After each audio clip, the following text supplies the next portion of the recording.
Hello, and welcome to another episode of Let's Get Printing. I'm your host, Zach Dewhurst, the Business Development Manager at DecoNetwork. I also happen to be the owner of PrintPhase, a screen print and DTF heat transfer supply company. I started my business back in 2009 and then signed up for the game-changing software DecoNetwork the year after to manage my business. One thing that I've learned in all my time in the decoration industry is that cut and sew sublimation is becoming more and more popular, but it's typically done overseas because it's a very difficult decoration process that not many know what all goes into it. So today we're thrilled to have Rob Super, founder of American Print on Demand, that specializes in contract cut and sew and all over sublimation printing. Rob is here to share his valuable insight when it comes to understanding the differences between these two decoration processes and why it's a lot easier to find somebody to do all over printing in the United States versus cut and sew, which is essentially manufacturing a product from scratch. But before we jump into this episode, we need to talk about our sponsor, DecoNetwork, the all-in-one print shop management software that allows you to keep your print shop running smoothly without having to pay for multiple software subscriptions. With DecoNetwork, you can effortlessly organize production, integrate with suppliers, and manage your orders again from one platform. You don't need to be paying for multiple different types of software to manage your decoration business. DecoNetwork streamlines workflow from order management to artwork approval, all the way to shipping. Plus, with its powerful e-commerce capabilities, you can create a beautiful online store that attracts customers and boosts sales. So it's time to take your business to the next level and visit DecoNetwork.com to request your free demo today. DecoNetwork, the all-in-one print automation software that allows you to organize production and sell online. Now, let's get back to the show. How's it going, Rob? Doing good. Just some minor technical difficulties here with my duct tape headset that fell apart right when we started recording here. So off to a great start. Yeah, well, you're too strong. I mean, anybody's ever met Rob Super, and that is his last name. I mean, be jealous. Rob Super. And Rob has a very physique build, and you're just too strong, Rob. You just yanked it off and destroyed it. That was pretty funny to watch. I do have a nickname in some circles of friends called Mongo. So there we go. I just Mongoed my headset. Wait, Mongo as in Blazing Saddles? 100%. I bet you Mongo like chance I got that. Yeah, no, that's good. Yeah. That made people get that reference. Yeah. Oh, man. Yeah. For those who haven't ever seen, watch the Mel Brooks Blazing Saddles. It is a very, very funny movie made in the 70s. But today we're not here to talk about movies. We're here to talk about sublimation, and specifically all over versus cut and sew sublimation, because there's really three different types of sublimation that we think of in our industry.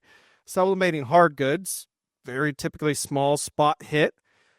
All over sublimation, which you're using a gigantic heat press and transfer, and you're printing a print all over the shirt, typically front and back. And then the third is cut and sew. And for those who aren't really familiar with cut and sew, we're going to talk about it today. But when you see all those jerseys out there that have no screen print or vinyl added to them, it's all one print, and they've got things going all over the place. I mean, I'll hold up this.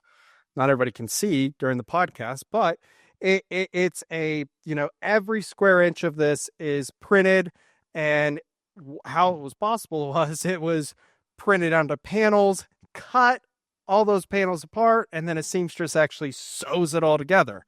Sounds like cut and sew. It's really print, cut, sew, isn't it, Rob? Rob, talk to us a little bit about sublimation. What exactly is sublimation, regardless if it's cut and sew or all over? So it's science, actually. So if we all remember our high school chemistry class, sublimation is actually a chemistry process. And what we're doing is we're taking an ink from a solid to a gas, and we're bypassing the liquid phase. So we're superheating the ink. It's turning into a gas. And then that gas is actually going to penetrate into the fibers on the fabric or substrate or whatever it is. So what we typically see is you almost exclusively have to use polyester or very high polyester-based content, and this could be on a soft good or on a hard good. So a hard good would be a polyester-based coating. So it's going to be, let's just say, a metal panel, right? And it's going to have a white coating on top of it. That's a polyester painted coating, and it acts the same way as the polyester fabric would do. So what's actually happening at the molecular level, the heat opens up the pores in the fibers on the polyester, and then that ink, which is now a gas, is going to go into those pores, and once it cools off, those pores close, and it's bonded at the molecular level. It's never coming out of there. That's why there's no hand feel, and also unlimited washes, and it's never going to come out unless I threw it in an oven at 450 degrees and torched it. The ink should never fade, never chip, dull, peel, crack. It's bonded, and it's bonded at the molecular level. I mean, it's called dye sublimation because you're dyeing the product. And again, the sublimation scientific process, like you said, solid, liquid, solid, skip that liquid, go right back to a solid. It's funny though, when we think about a piece of paper and, a transfer print on it, we don't think that's a solid. Well, it is, because if it's not in the air as a gas, and if I can't pour it, it has to be deemed a solid. So what sublimation printing is, it's a different type of heat transfer that can, 400 degrees, around a minute, depending on the product, with a lot of pressure, we are transferring that onto the product. But unlike a lot of transfers, Rob, but most transfers, it's kind of sitting on top. I'm wearing a DTF print here, and I didn't actually dye the fabric. I printed this and pressed, and now it's kind of sitting on top of it. That dye sublimation, as you said, it is actually going into the product, whether it be hard good like this, or whether it be a piece of apparel. When you say there's no hand, Rob, you aren't kidding. There's literally no feel to the print. And it's extremely durable. And that's why it's become so popular with jerseys. I mean, 20 years ago, you'd watch Lance Armstrong, cycling, and he's got every logo possible on him. And he's like, what is that? How'd they make it? Well, that dye sublimation. And over the past 15 years, it's gone a lot more from, look, we have Speedos and we have wrestling singlets and that, to most of the football jerseys are dye sub. Softball, extremely popular. The reason being is, again, the durability. When you're going to play a sport, you don't want those letters, numbers coming off. Well, with dye it in there, can't do it. You need that. The color vibrancy is amazing because we're always starting on white. We're not worried about dye migration, Rob. I mean, think about taking one of these that were already, for example, printed. I don't know why you would get something custom printed and then print over it necessarily. I mean, there's definitely reasons why. But when it comes to dye, Dye migration. Dye migration. Yeah. Talk to us there about you go. dye migration, because I already have a colored product. So if you try to take, and I do know there are products out there supplied by Sanmar, S&S, that have already been essentially kind of cut and sewn or all over printed. But you got to be careful about putting like white ink over this. Otherwise, the color can come through. So dye sub, hey, you're starting with white. It allows for great color vibrancy. Yeah. So all over print though. Yeah. So let's talk about dye migration. Let's talk about that dye migration a little bit. So actually, what you're typically seeing, let's just say, we're heat pressing a dyed polyester shirt. Let's just say it's a blue color, and then we're going to put a white, let's just say DTF transfer over top of that. What you can see happen is actually that blue polyester actually regas, and that dye can actually migrate. So that's where the dye migration comes from. And it's actually migrating up and penetrating into that DTF transfer and causing contamination. So now our white has got a blue tint to it. It doesn't look good. The other thing you see that kind of sometimes gets associated with dye migration is just a poor white underbase or poor quality recipe, meaning film, ink, and powder. So you don't get a good opaque underbase, and then actually that color is showing through. So you can see that quite a bit when you're doing heat transfers. But a good recipe, you can avoid the dye migration, right? Because it's just like the sublimation process. Let's say you start, sublimation typically happens around that 400-degree mark. If you have a good film, powder, and ink that can release at a lower temp in a lower time, you can avoid that. So actually what you're seeing is a lot of sports apparel now, name and number on already dye sublimated jerseys and things like that. You can get away with doing it without having to worry about the dye migration. Good opaque, inks, and a good film and powder, you can actually release at a low enough temperature and a low enough time that dye migration process won't happen. And we're seeing more and more sports apparel companies do that now. Well, and let's talk about why you would still decorate on top of a cut and sew or all over printed product versus have it cut and sewn from the beginning. When you think about cut and sew, it is manufacturing a product from scratch. It is not like going to Sanmar and just, I'm going to buy that and it'll be here tomorrow. Yep. No. It has to be printed, cut, sewn together. That has longer lead times. And what I find really unique about your business, American Print on Demand, is that you are actually doing all over and cut and sew here in the States. And that is extremely rare. Almost all cut and sew. I mean, 95% of it, Rob, has to be done outside of the U.S. Every shop I talk to is outsourcing it to China. So why would we want to print on top? Well, you can buy printed shirts just like yourself and then drop it on there. You don't have the lead time. There are a couple supplied by Sanmar, but you just don't get that 100% customization, which not every customer needs. So, yep. You will already, most shops probably have already printed on all over products and cut and sewn, but hey, it's really not that difficult to outsource one of these jobs as long as you and your customer can, accept that it's going to take weeks to get to you, because that's the normal turnaround time with these types of jerseys. And I'm also seeing it become more and more popular outside of the jersey market. I mean, you're wearing a polo today that was cut and sewn.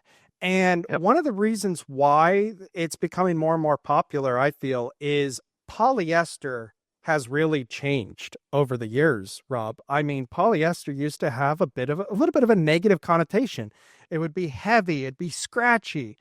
Well, now it's super soft. It's extremely light. It breathes. It wicks away moisture. So it just makes it ideal for sports jerseys and just everyday apparel. Yeah, absolutely. It's not the polyester of our parents in the 70s, right? It's grown and evolved. Yeah. Even the less than 10 years, right? Yeah, exactly. I mean, when I first started, I was always on the search for a polyester that didn't feel like polyester, meaning I wanted it to feel close to cotton, and I could never quite get there. The closest one I found, kind of had a rough hand feel. It was like scratchy, and it was kind of closer to the historically polyester up until the recent years. And I was on a constant search for it, so I finally found a mill that we came up with a formula that I felt really close to cotton, and that was kind of unheard of back then. Now it's pretty common. You can go find polyesters that hey, I wanted to feel like like a sports apparel, right? So close to the everyone knows Under Armour, right? Have that feel. But you can also find cottons that are duck canvas, or not cottons, polyesters that are duck canvas. Or now you're seeing a lot of polyesters that do feel like cotton. They got a blend in it, maybe a little bit of spandex or lycra, and it's an air spun poly. And it feels very, very close to a cotton. And you go side by side, and you almost wouldn't be able to tell the difference. It's funny you bring up Under Armour, because I do remember in the early 2000s that compression just exploded and it got really big, but then it was real tight. Again, it kind of like made some of the market think, oh, you know what, I'm going to do poly. It's going to be real tight. And which is, hey, compression's great when you want it. But yeah, I just think the market has started to learn that, oh, wait, this synthetic material is actually a lot better nowadays. Everything gets better, especially when you have blends. So can you talk to us, when you're dye subbing, you mentioned poly, it's a synthetic material, but you can dye sub a mixture of poly and spandex and some of those other materials. Is that correct? Or does it have to be 100% polyester? Yeah, so absolutely. Blends are extremely common, and we print on blends every single day. The thing you got to keep in mind is that anything less than 100% poly is going to have that percentage of fade. Because typically those fibers that are blended in there that are not polyester are not going to adhere to the dye sublimation process. For instance, if I had a 50-50 cotton polyester, so bi-blend, I'd get 50% of the finished product actually adhering to ink, because the cotton itself, the first wash, is going to come right out. So you're going to have like a vintage fade to that product. And that's actually a cool effect, and some people like that. But that cotton, originally it's going to accept the ink. It's going to look a little weird, but the second you wash it, it's going to come right out because those pores in that fabric, in that fiber, do not open and accept the ink, the gas ink, like it does on the polyester. You know what? I always thought dye sub is almost the opposite of DTG. DTG is a water-based ink. Think about the sign. Yep. Water-based ink needs to be absorbed into the shirt, which needs to be a natural fiber, cotton. Yep. DTG is really built for cotton and other natural blends versus dye sub is the opposite. We're never going to be a liquid, so we want to be going on those synthetic fabrics. And when you start going into the middle, that's when it's like, I don't love either one. Let's go DTF it.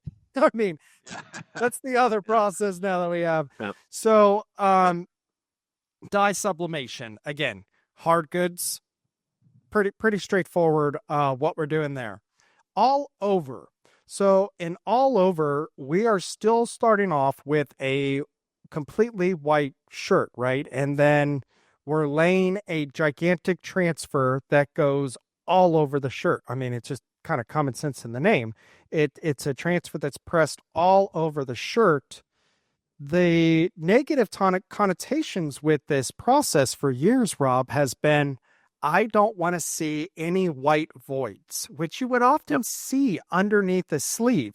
And that again, like, a lot of shops who would outsource it and then their customers would come back and like, what is this?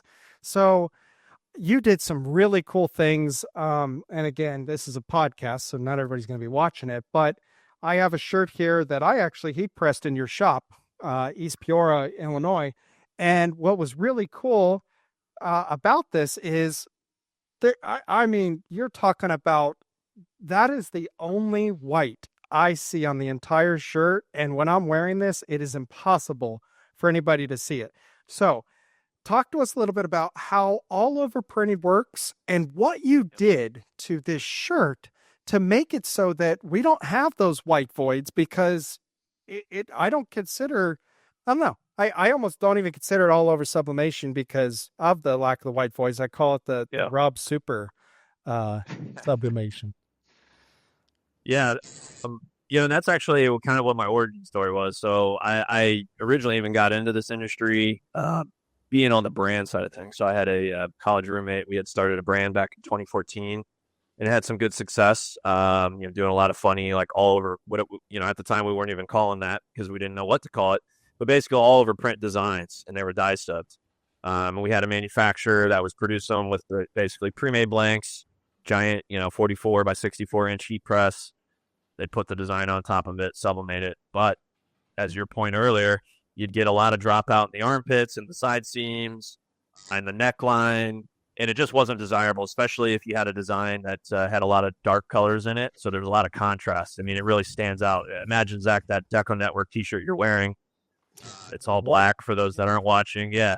If you had a big white streak in the side of it, somebody would look at it and go, that's a little weird. I don't know what's going on there. So we were seeing a lot of that. And really that kind of just made me sit down and go, hey, how do I fix this? I need, there's always a solution. Let's figure out what that is.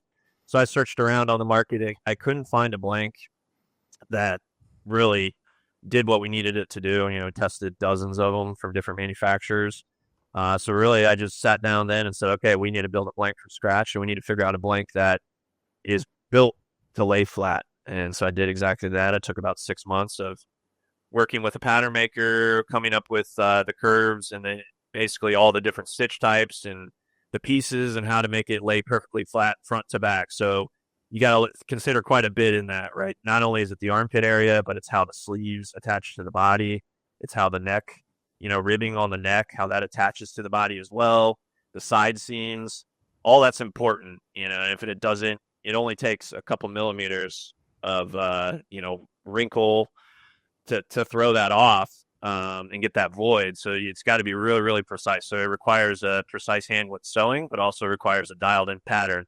So we had to build that from, extra small to 3XL. So we did that. And then I found a manufacturer that was crazy enough to kind of do it and help me develop the blank. And, the results speak for themselves. Zach, you have that t-shirt in your hand. It works. And the whole philosophy there was, back then I wasn't doing cut sew. And we really weren't even doing any manufacturing. I was just on the brand side of things.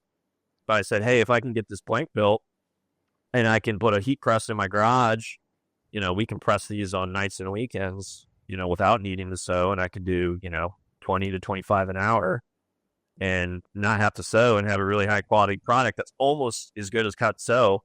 That's a win-win. And that's what we did for a number of years. Now, again, the way you say it, it's easy to overlook it. When you said you designed panels, what you really did was you figured out how the front part of the shirt, how the sleeves of the shirt should be made and brought together so that it lays flat as possible on the heat press. So you really designed your own blank shirt and then have it manufactured. It's you are almost doing cut and sew. Except it actually is cut and sew. There's just no but it's connected. That's a good point. Yeah.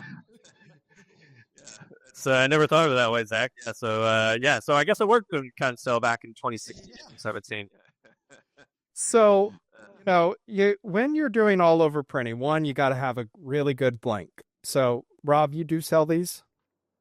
Yeah, absolutely. Yep. So that's actually what the original business name, Super Sublimation, was just for the blanks. I said, hey, I got real creative, right? Hey, let's take my last name and mash it with sublimation. Brilliant. Yeah. Well, when has the word super had a negative connotation?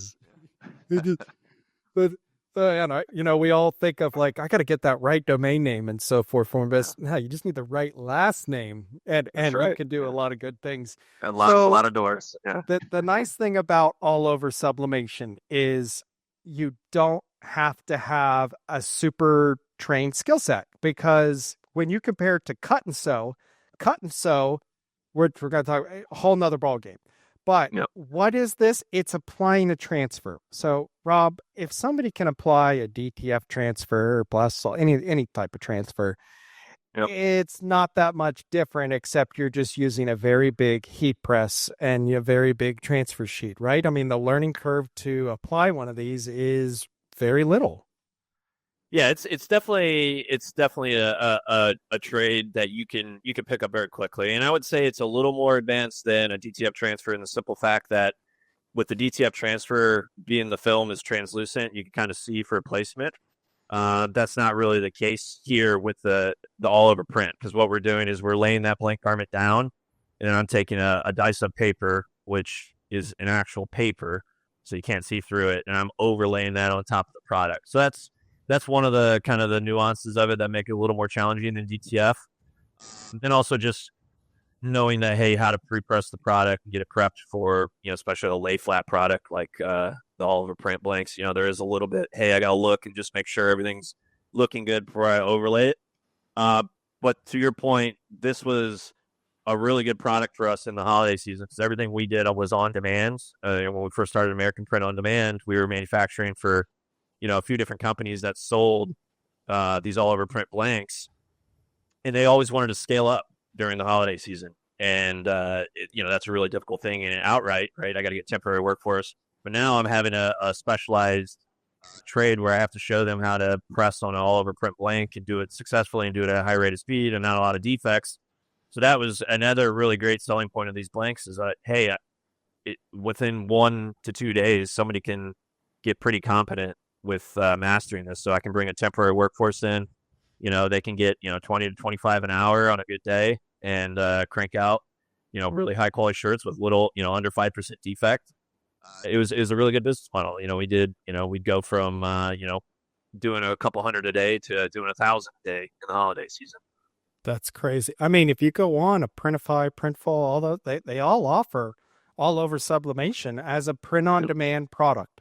If you're doing a lot of POD, this is one of those other one-off digital printing processes that you can deliver exactly what the customer wants and not have to just say, you know what, there's too many colors in it. It's going to take too long to sew. I mean, really, you're starting with white.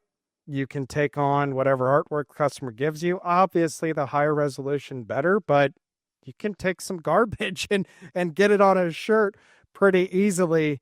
And also a lot of types of photos, for example. I mean, photos, I've never been a fan of printing one on a t-shirt.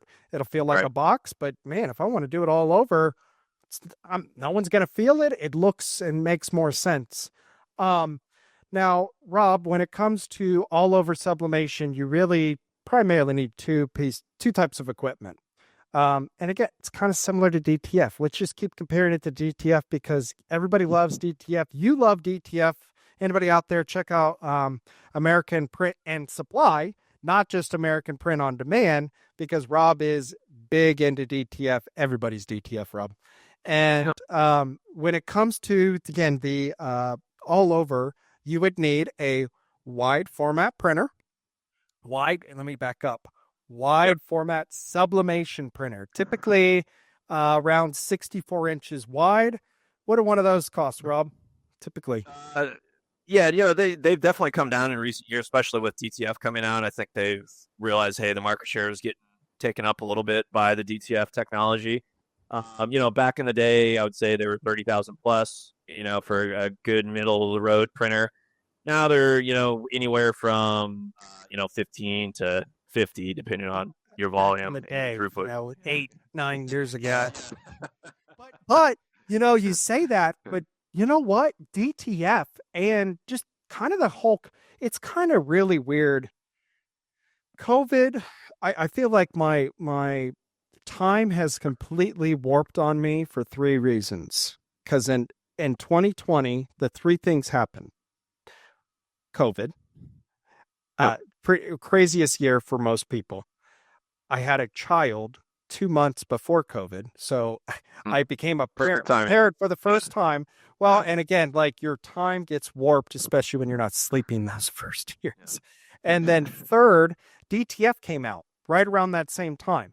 And it feels like time has been warped and then things are progressing so fast, especially with DTF. And then these other decoration processes are having to adapt because, like you said, it's eaten into so many different decoration methods.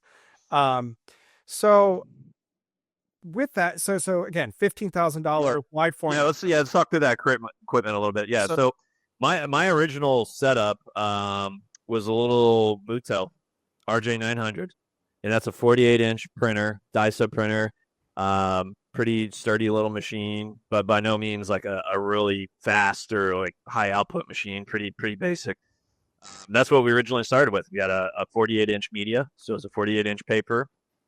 We used a high-tack paper, and the reason we want to use a high-tack paper is that actually creates a little bit of a sticky. So when we're going on all over print to prevent that, image from drifting when it goes into the heat press, we want to have a little bit of tack.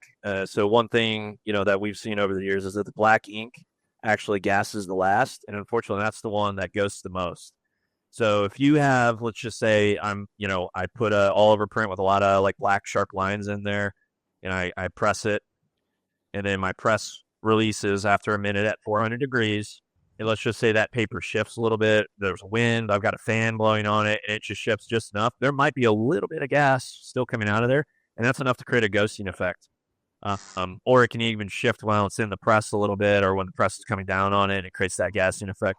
And it'll create like ghost lines. And if you've seen pad sublimation, you know what I'm talking about. It looks like a ghost effect, or it's mirroring the image. So a high-tack paper helps prevent that, actually, because it actually has a little bit of adhesive in it, and it sticks to the substrate. So we had those Mutos, bulk ink system, ran good quality ink. Then outside of that, we had just a 64 by 44 GeoNite flat press. It's a big press. Zach, you operated the one here at the shop. It was a big boy, and you needed that to fit all the way up to a 3XL shirt. There's some smaller presses out there.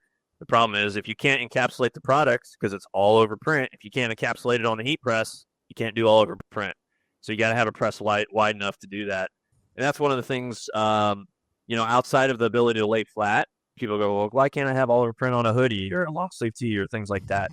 Well, the simple answer is I don't have a heat press big enough for that. I need like 100 by 100 to get, sleeves, right? Mongo arms, sleeve length here to fit in a heat press. I would need a gigantic press, and it just, simply isn't feasible. On top of a fleece fabric would never lay flat front to back or anything. About the only thing we ever did is we were doing like cotton t-shirts and hoodies. I thought it was actually a really cool product, and I wish I would have, pushed it a little bit harder because it was super unique. I had a cotton product that had a polyester rectangle sewn into it, and then you just do a dye sub on top of it. And it was set up so people with desktop printers could still do dye sub, and then they could do it on cotton. And it was actually a really cool effect, and it came out really cool, and we sold a lot of those. And it was one of my favorite products, and it was super unique. Nobody else was doing that. So you can imagine, a black cotton tee with a polyester panel on it, sewn into it, integrated into it, dye sub on top of that. You could do a really cool design on it so it can contrast, or you could blend it in with the blacks. And then a hoodie, we had a rectangle right above the pocket, and it looked really cool, and you could decorate on it. And it was a fun product. We did that for a number of years as well. And Rob, how much are one of those larger heat presses? I know that they come in different size. I mean, I've seen some that can do 2 shirts at a time, and not only 2 shirts, do the front and the back at the same time. Not everybody needs that. And again, you are pumping them out. What is a just top button heat, large format, GeoNite press go for? I want to say the last time I looked, they're probably between 20 and 30,000, closer to like 25 to 26. I think they've definitely gone up in price along with everything else in our lives. So that's to be expected. I want to say I was in a little under 20,000 back in the day, 7 years ago. So I think they've gone up a little bit, but yeah, right in that mid $20,000 range. So if somebody's out there and they're like, you know what, I want to get into all over sublimation, they're roughly looking at 35 to 45, depending on their setup to get started. Is that fair? Yeah, I'd say that's a fair assessment. I would budget just napkin math right now. I'd budget at least 50,000 to do it. Napkin math. There you go. That's a good one. And Rob, when it comes to the cost, at DTF, that the consumables have just gone down. The film's just getting cheaper and cheaper, the ink, the powder, for now. When it comes to sublimation, it has to be a lot cheaper of ink and paper. Is that correct? Yeah, it's, absolutely. And you don't have the powder element. Powder is a pretty negligible cost element of your overall DTF. Film is a lot more expensive than paper. Yeah, it is. Because it's a PET, right? It's a plastic essentially. So the manufacturing process is more precise and things like that. Also, the market's newer, right? And I think we'll see where it trends with time. But the paper is always going to be cheaper. And there is DTF paper, and we've explored it. It's just not where it needs to be in comparison to the PET DTF film. Nobody's going to buy it, though. Once you go clear, yeah.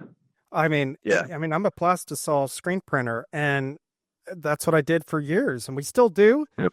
But once you've started using DTF and you can see through it, it's like the market has demanded that that's what they want everything to be. And like I said, it gets a lot more expensive. So all over printing, again, I like to look at it as a gigantic heat transfer pressed onto using a giant heat press. And if you want to do it really well, you're going to use a shirt that was specifically manufactured for all over printing. So you can lay it as flat as possible, avoid those white voids, because the customer, that's one thing, that they'll accept a lot, but that's when they didn't see it in the mock-up, they get a little upset. And again, I really like how you manufactured this. Now let's pivot a little bit over to cut and sew, Yeah. because I mean, I really don't know how to really compare the two other than here's a good comparison. Do you want to go putt-putt today, or do you want to go play 18? I mean, it's kind of the difference there. Maybe 36, Zach. I think putt-putt versus 36. You're still playing golf, right? Like the eyes of using a putter. So again, all over maybe 50K, not a gigantic, something you can master in a week if you have the right stuff, and something you can bring on somebody, in a day, and they're competently doing it as long as they're following your directions. Cut and sew. You are manufacturing a product from scratch, which allows us to do a lot of cool things, but to assemble it is extremely difficult, and to essentially design all these different panels. So a panel, whenever we're looking at shirts, it's really cut into different panels. So I have a sleeve here, front of the shirt, back of the shirt. A t-shirt is ridiculously simple compared to you're wearing a polo. That polo has a collar, and it has a slit. Plackets. The plackets in here, the buttons. So when we cut and sew, you're still using a wide format sublimation printer, except instead of printing a rectangle or a shape of a t-shirt of the print, you are actually printing the panels. So you're printing this sleeve, front, back, collar, whatever the heck that product needs. And that then gets sublimated onto a raw roll of fabric. So it's just, and this process is used with a lot of apparel that a lot of people wear. I mean, I think of, again, women's dresses. They often probably don't realize how much sublimation they're wearing, because it was a gigantic sublimation transfer that was then heat applied to a roll of fabric that then was cut and then sewn together. Now, that roll of fabric is typically not heat pressed like the all over, which is going to be a gigantic press that's very similar to what you probably have with your 16 by 20. This is typically what we call a calendar press, in which it's a roll heater, really. Right, Rob? So explain to us exactly how the calendar press works. Yeah. So it's essentially a giant drum, and it's a rotating drum that gets heated, and the heat is part of the sublimation process, as we talked about earlier, and it also applies pressure. So that drum, there's typically two different types, and there's different sizes of drums. Ours is a 10-inch. You can go, much bigger than that, and it's all about speed. The size of the drum can influence how fast you go because of the amount of product that can travel around the drum, because you have a certain, what we call a dwell time. To sublimate, generally you need, 40 seconds to a minute. So if I had a really large drum, I can go faster because it's going to spend more time on the drum. If I have a smaller drum, I have to go slower because it still needs that 40 seconds to a minute. Some of these people that produce really high volume output of roll to piece type stuff, the drum, is gigantic, and that's so they can just run at a crazy pace and run those products through it. So outside of the drum, we have a thing. Basically, it's going to be like a Kevlar belt, and that's going to be the pressure aspect of it. So it's going to take your substrate and your dye sub paper that are getting pulled through together around the drum, and it's going to actually apply pressure to the drum and to the paper and the substrate, and that's what creates the pressure effect, and along with the heat. So those two things actually sublimate the product. You have different setups on the front end of the calendar press. So sometimes there's an oversized table, and so that's what gives us a work surface if we need to do a roll to piece setting, meaning I've got a giant roll of dye sub paper that's feeding through the calendar press, and I need to put little piece parts on top of it, or blankets, mouse pads, little, keychains, little things like that. You can all feed that through roll to piece. Or if I'm doing a roll to roll, I can just basically forego the table, have a giant roll of fabric, have a giant roll of paper, load those in together. It's going to feed through the machine. Like we talked about dwell time, so anywhere from 40 seconds to a minute.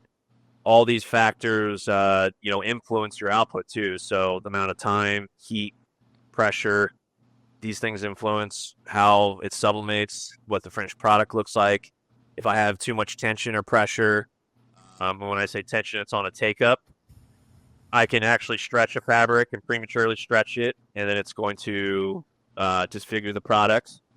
So these are all things you need to think about. But on the back side of the calendar press, there's basically take-up reels. So we're taking away the waste tissue paper, which protects the Kevlar belt from the sublimation gas, takes up the fabric, or you're grabbing the pieces as they come out. And then there's a take-up for the paper as well. And a take-up's just a spinning rod holder that basically winds up the waste material.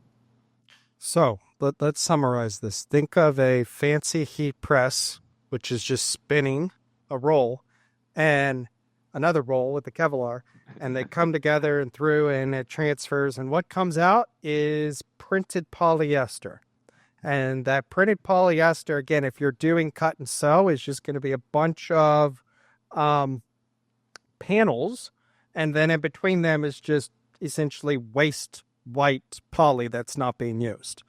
So we take those printed panels, and now we've got to cut them out. Okay? And there's two ways we can cut, right, Rob? We can use the old school shears and cut. Yep. Very labor intensive. You get frayed edges and so forth. Or you can use what your shop has, which is a really cool CO2 laser.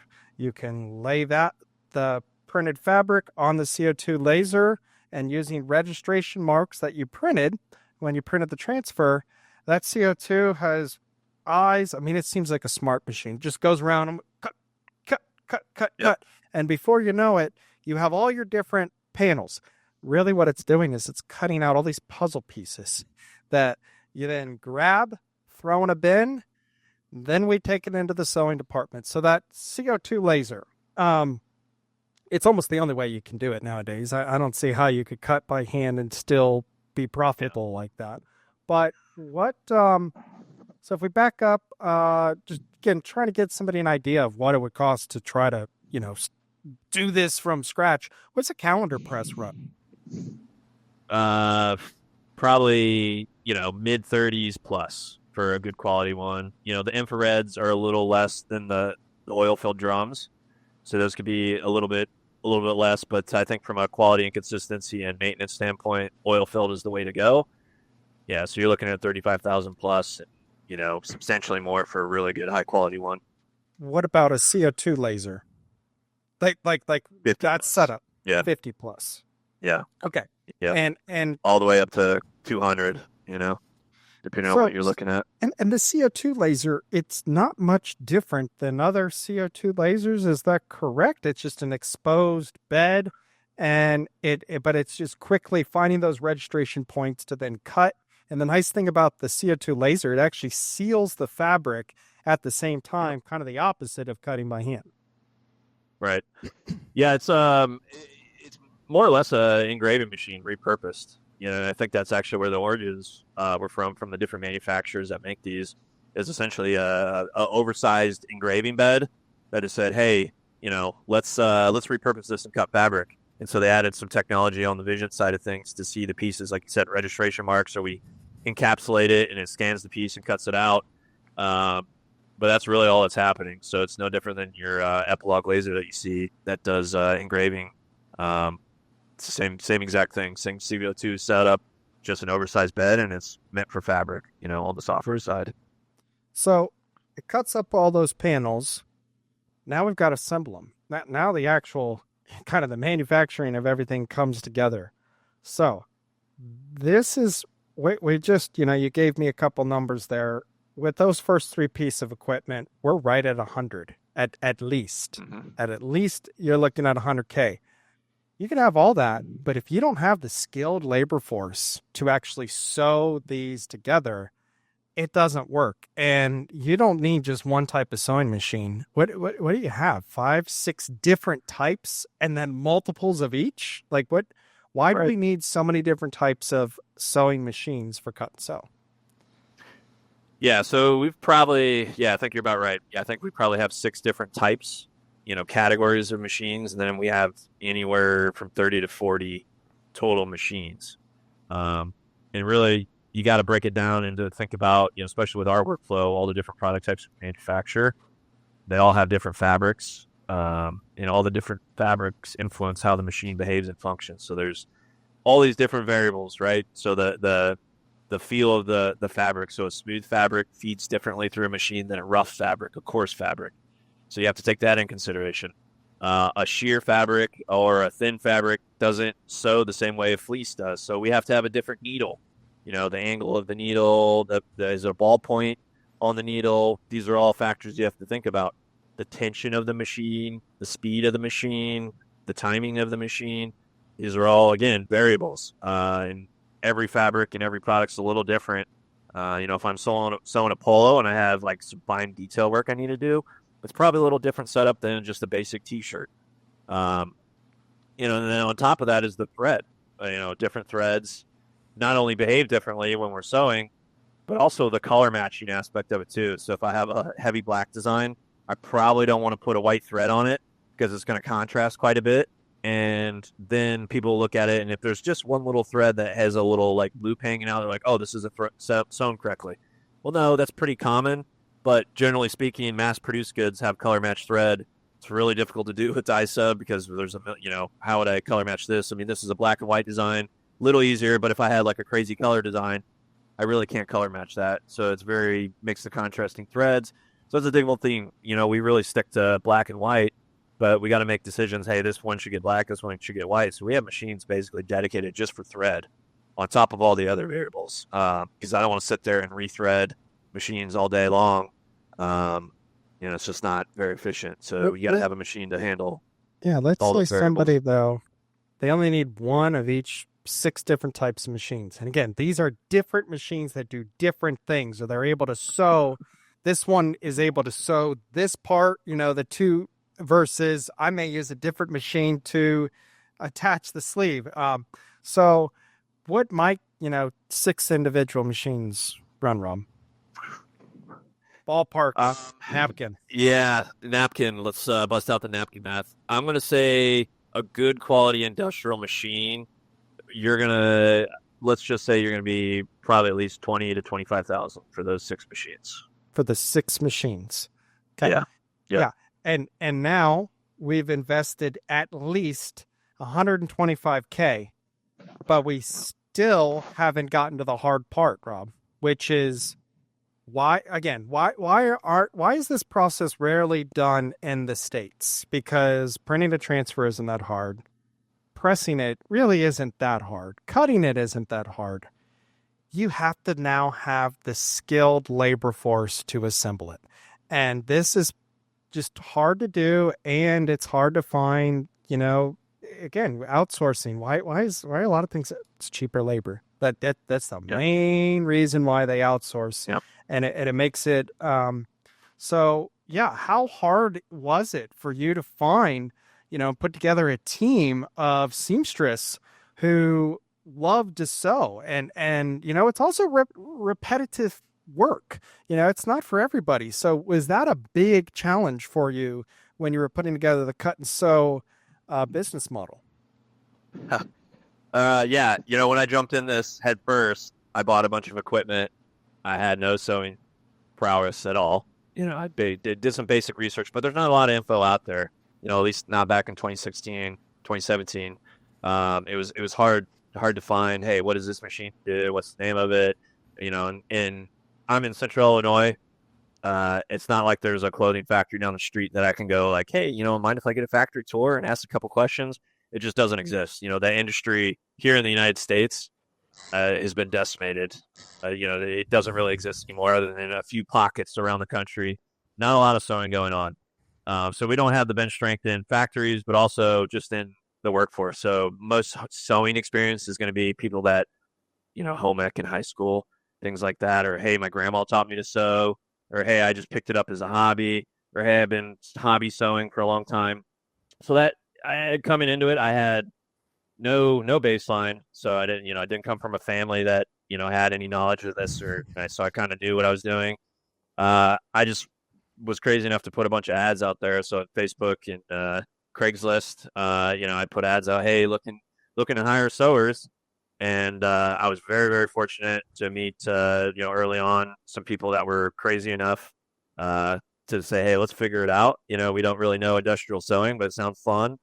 And they believed in my vision and, stuck by me. My original hire is like a second mom to me. She's really been a blessing to help me build the sewing workforce. So I've been very fortunate on that. So I know I don't take that for granted. It's that's the number one thing. If all the sewers got up and walked out, I can't go sew. What am I going to do?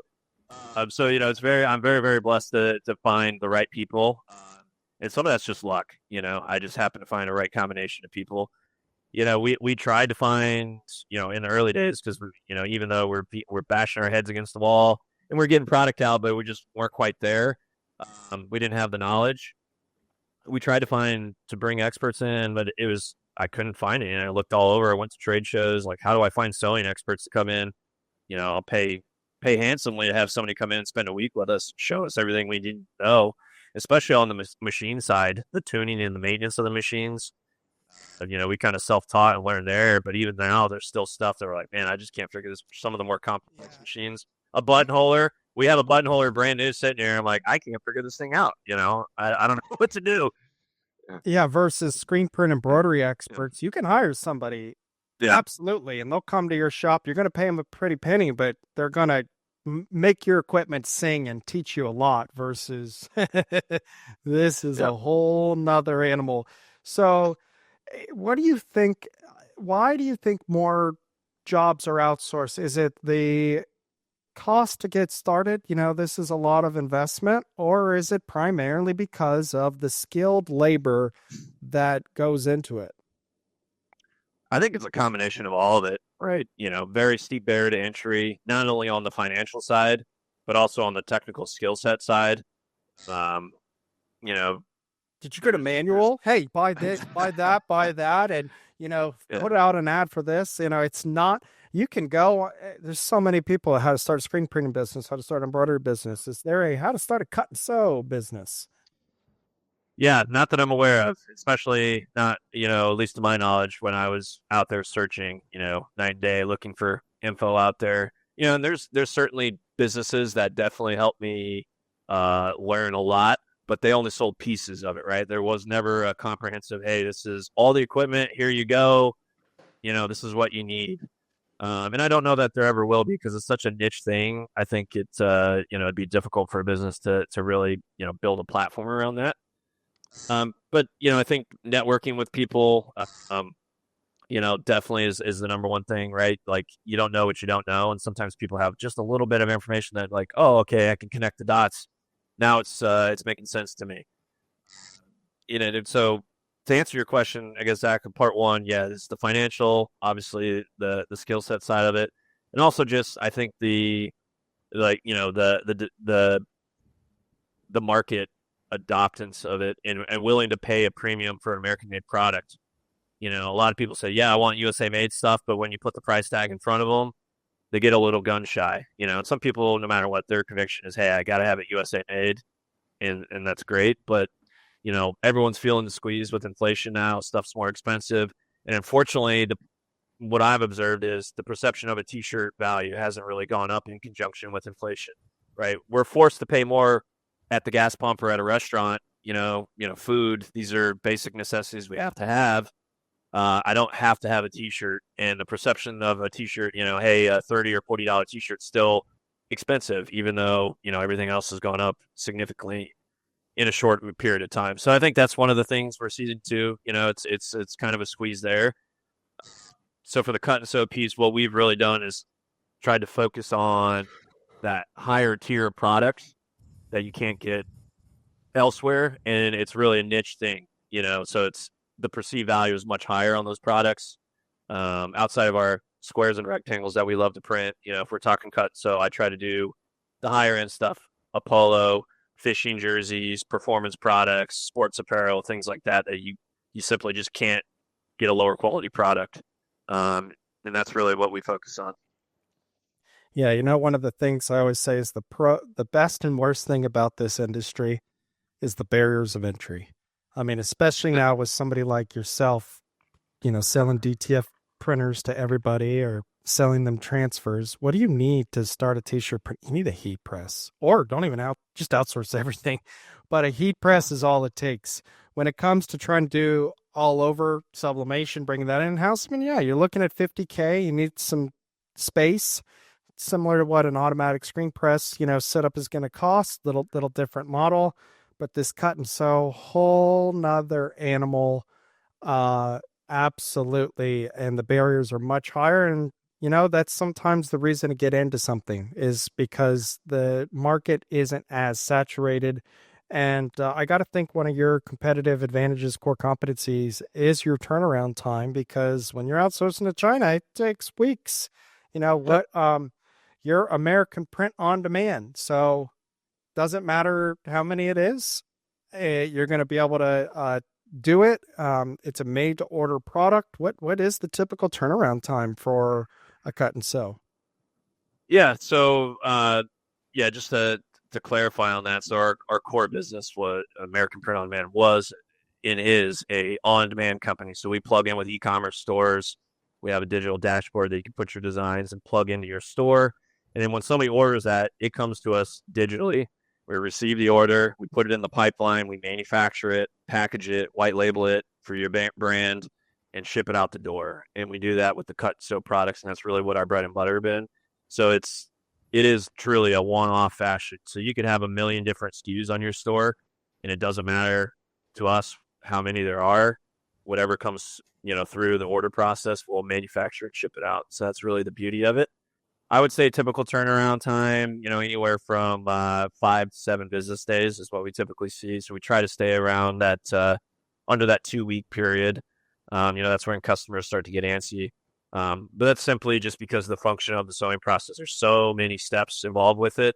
I just I can't plan enough workforce to say, hey, we can get this out in 2 days year round. It's just too difficult. So we try to load level and keep it at a really consistent, obviously things scale up in the holiday season. And we try to ramp up for that. But we try to stay in that, 5 to 7 business days. Sometimes it's 2 days, but I can't always promise that. It's so variable. And if you want the on demand, that's just part of the process. Hey, 5 to 7 days is still really fast, especially for a made to order product. Right. Do you ever look back Made and in the ask USA yourself how you figured it all out? So It would be like, I think a lot of us are like, how did I do this? How did I, start here? Yeah. So like, do you ever look back and like, wow, this was a lot harder than it was. If I had to do it again, I don't know if I would do it. Yeah. What is your tip about? absolutely, I love that question because I that is exactly right. I am like, what I was an engineer for a Fortune 50 company doing facility engineering, working on like robots and logistics and assembly lines, designing warehouses and things like that.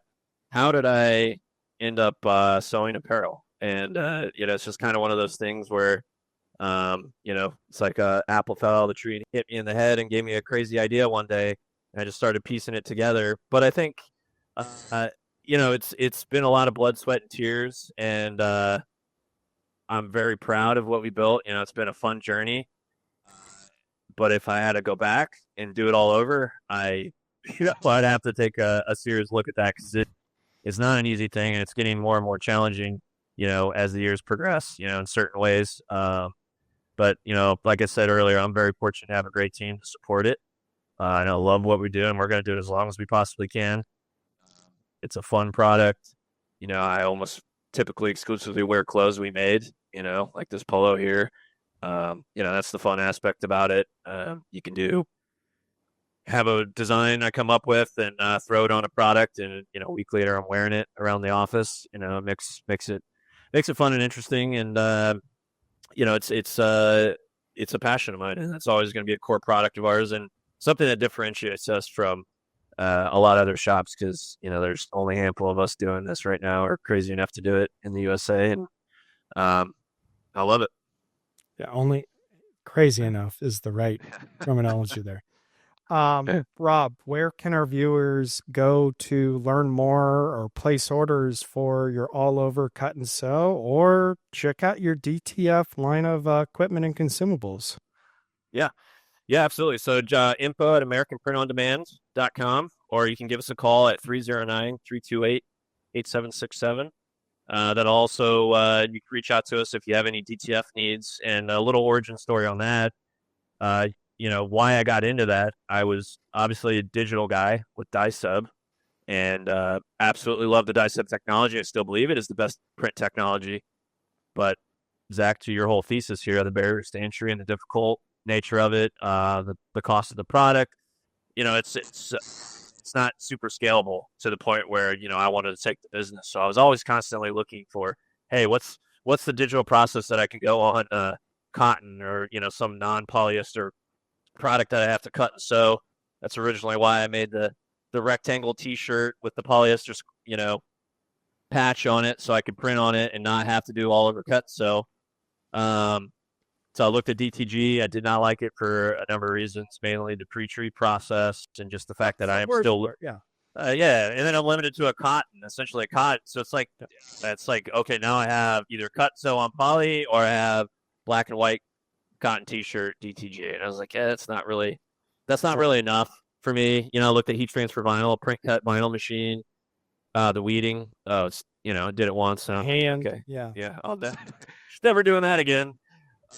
So when DTF first came out, that was like the holy grail for me, and there was a lot of bad information, so I kind of dismissed it at first, and then I'm like, you know what? Let me see if there's any commercial duty machines out there, because a lot of what you saw was like the home desktop conversion, horror story, and people are hand powdering and all this stuff. I'm like, that's not scalable.